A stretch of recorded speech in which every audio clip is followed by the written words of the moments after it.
Some coffee shops boast over 100 different flavors and varieties of coffee. Even when buying houses and cars, we can look for the one with all the options and features we desire.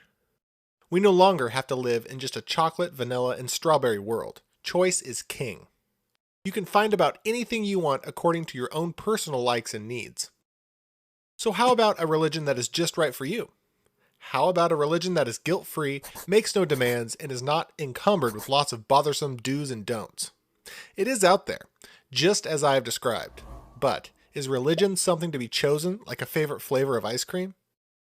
There are a lot of voices vying for our attention, so why should anyone consider Jesus above, say, Muhammad, or Confucius, Buddha, or Charles Taze Russell, or Joseph Smith? After all, don't all roads lead to heaven? Aren't all religions basically the same?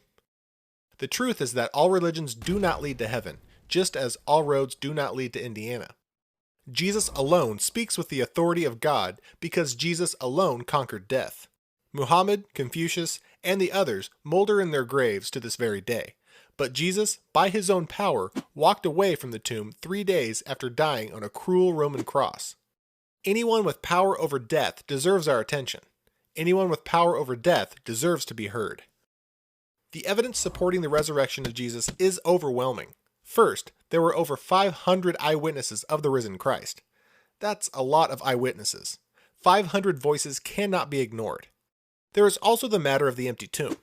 The enemies of Jesus could have easily stopped all talk of the resurrection by producing his dead, decaying body, but there was no dead body for them to produce. The tomb was empty. Could the disciples have stolen his body? Hardly. To prevent such a contingency, the tomb of Jesus had been heavily guarded by armed soldiers. Considering his closest followers had fled in fear at his arrest and crucifixion, it is most unlikely that this ragtag band of frightened fishermen would have gone head-to-head against trained professional soldiers.